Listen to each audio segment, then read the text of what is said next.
Hello friends, நம்ம வல்லாரக்கீரை கடையல் எப்படி செய்கிறதுன்னு பார்க்கலாம். இது வல்லாரக்கீரை ஒரு சின்ன கட்டு எடுத்திருக்கேன். இது கொஞ்சம் பாசி பயிறு கொஞ்சமாக எடுத்திருக்கேங்க.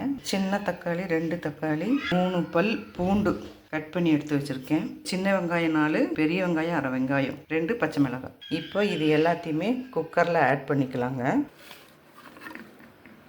கொஞ்சமாக தண்ணி விட்டுக்கலாங்க. கொஞ்சமாக மஞ்சத்தூள் சேர்த்துக்கலாம். இதை அப்படியே எடுத்து குக்கரில் விட்டு ஒரு 2 விசில் விட்டு எடுத்துக்கலாங்க.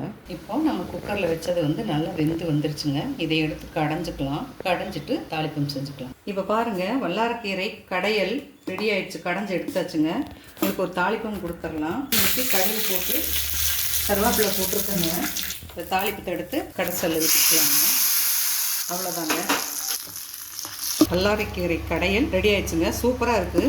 எங்கள் சேனல் ஃபஸ்ட் டைம் பார்க்குறீங்கன்னா வழுதி விலாஸ் சேனலை சப்ஸ்கிரைப் பண்ணுங்கள். Thank you friends.